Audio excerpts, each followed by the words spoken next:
C'est un podcast Vivre FM. L'invité du 7-9 avec Épatant, le magazine qui nous bouge. Et le vendredi, c'est le quart d'heure de Stéphane Edelson sur Vivre FM. Bonjour Stéphane. Bonjour Dominique, bonjour à toute l'équipe et bonjour à toutes les auditeurs et toutes les auditrices. Ça fait beaucoup de toutes génériques, s'il vous plaît.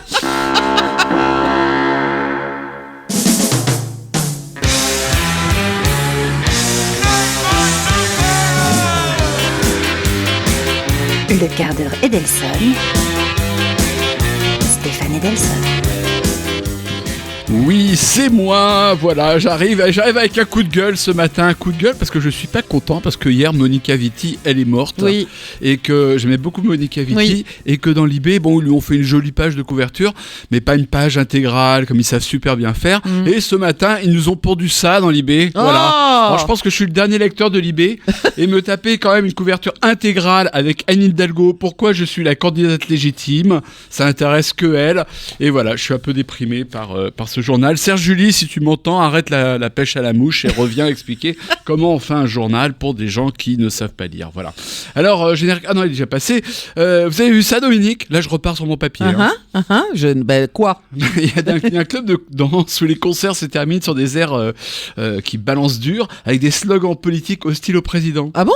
Ouais. Et bien, ni une ni deux, la direction du club a interdit à ses membres toute manifestation hostile au pouvoir et zoue aux oubliettes la liberté d'expression. Alors, quelle pression a-t-on exercée sur le directeur de ce club ? On se le demande, voir ça en plein 21e siècle, ça laisse pantois, on s'interroge avec inquiétude. Jusqu'où ira le président ? Macron ?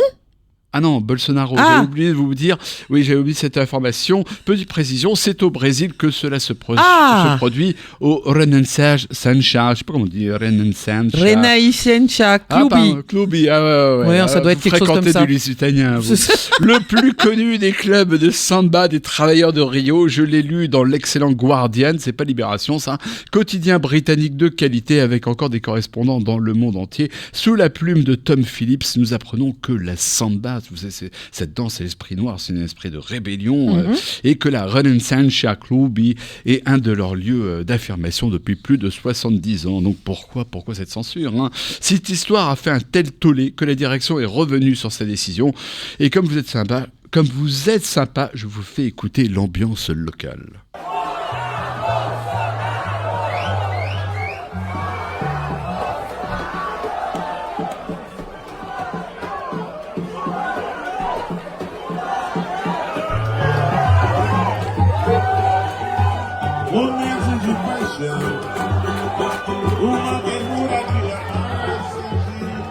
Là, ça donne envie d'aller danser. Hein. Et d'apprendre le portugais.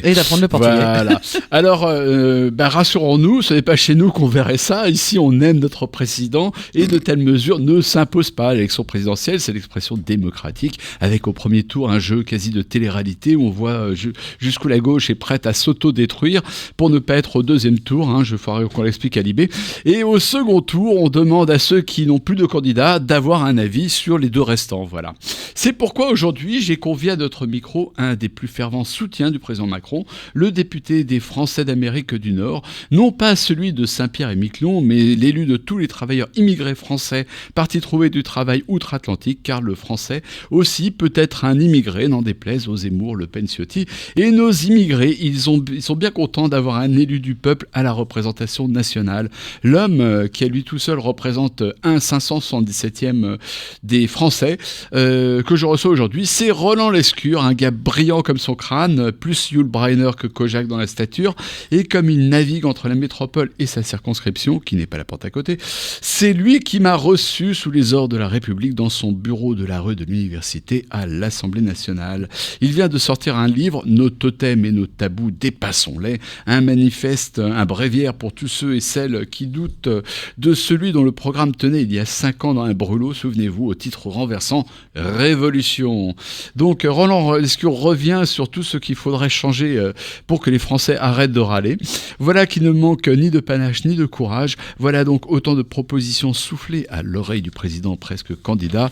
Voilà tout d'abord une réforme sociétale à venir, celle de la légalisation de la Marie-Jeanne, la ganja ou bedeau pour les plus jeunes. C'est un sujet de société aujourd'hui qui s'impose un peu à nous. Il y a un certain nombre de pays dont le Canada où j'ai vécu, et des États aux États-Unis qui ont décidé de légaliser le cannabis. Il y a autant de manières à peu près de le légaliser qu'il y a de pays. Moi, ce que je pousse dans ce livre, c'est la légalisation comme seul moyen de réguler. C'est-à-dire, c'est pas Woodstock-sur-Seine.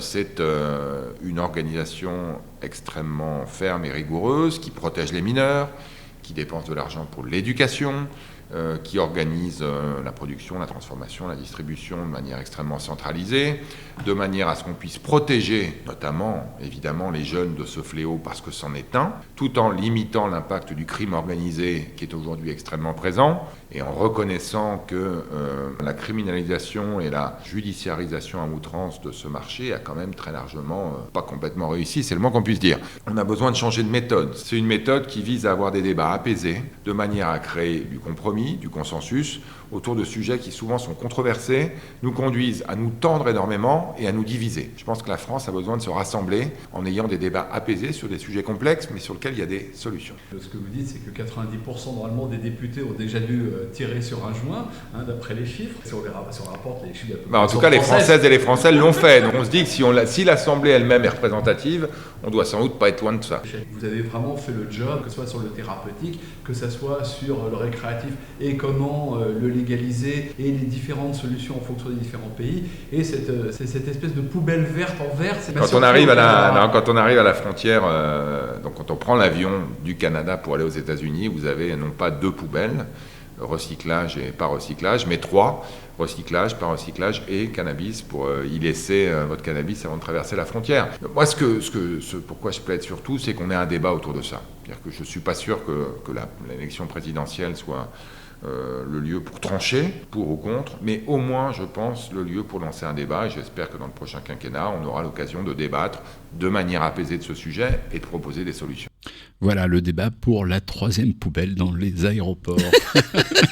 Donc, en général, le mariage pour tous, on s'en souvient avec Hollande, la PMA avec Macron pendant ce premier quinquennat, s'il n'en fait pas un deuxième, et la légalisation du pétard, peut-être lors du second quinquennat. Si les présidents sont à l'écoute plutôt des mœurs de la société, pas comme De Gaulle qui s'était pris un gros 68 en pleine expansion économique, il n'en va pas de même pour les réformes économiques, et les réformes voulues par ce jeune président néolibéral semblent avoir eu du mal à passer quand même à l'heure du premier bilan. On écoute Monsieur Lescure. On ne peut pas dire que le président Macron soit l'homme qui ait apaisé le débat en France, ou disons que le débat a ressurgi de façon quand même très très très virulente et violente. Les gilets jaunes, c'est pas de la tarte, quoi. Non, et c'est vrai que ça nous a à la fois surpris par l'intensité de la colère qui s'est exprimée de manière extrêmement forte, et pour beaucoup effectivement très personnalisée à l'encontre de la personne du président de la République, avec quand même un mouvement de fond qui couvait depuis longtemps, de personnes qui se sentaient un peu exclues de la globalisation,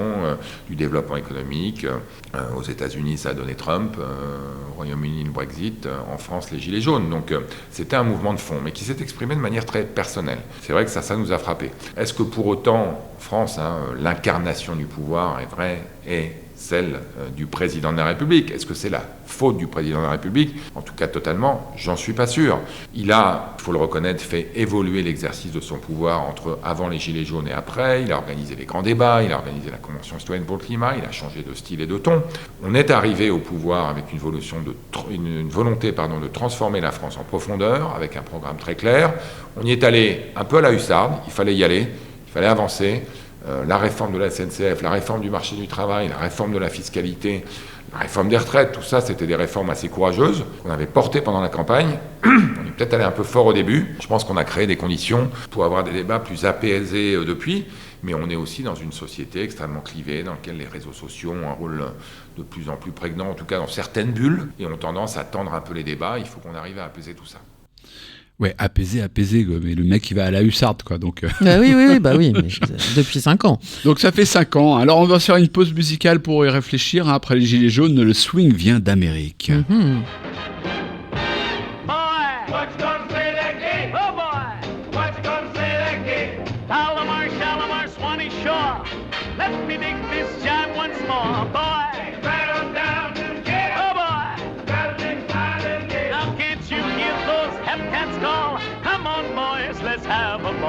The Jim Jam jump, if the jumping jive makes you dig your jive on the mellow side. Hip hip,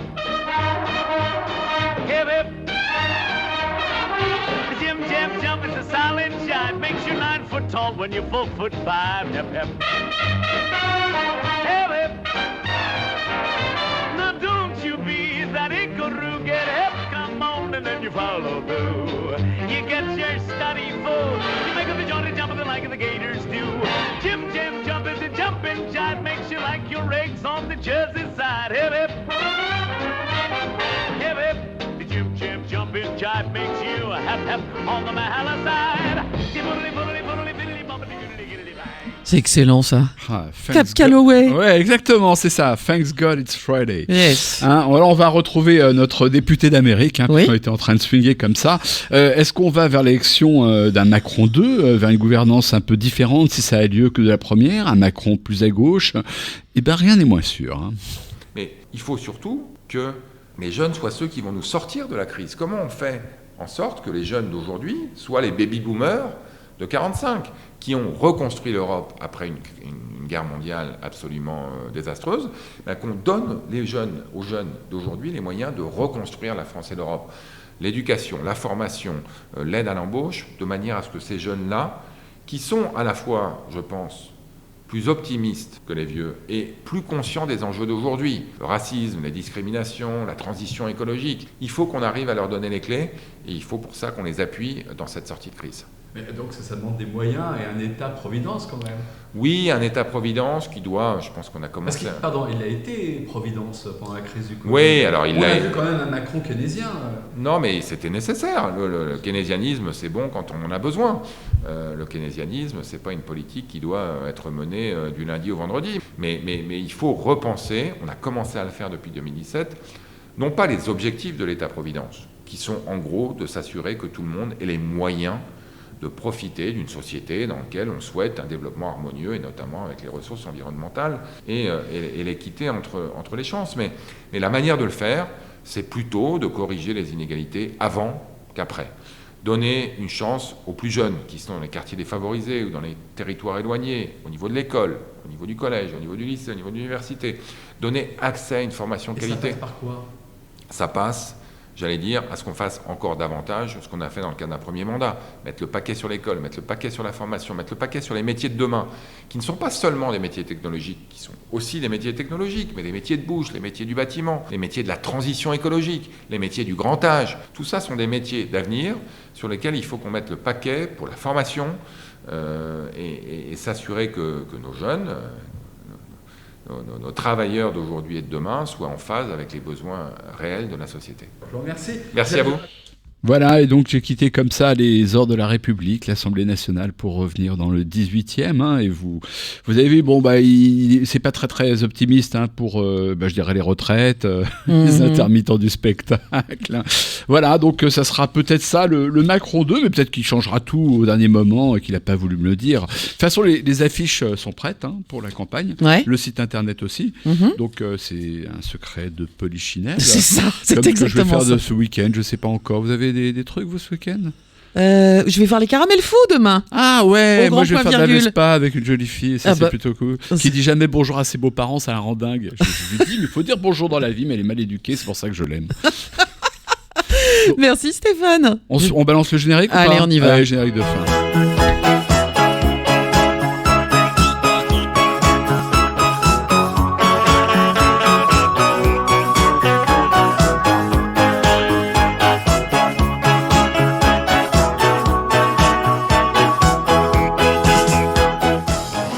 C'était un podcast Vivre FM.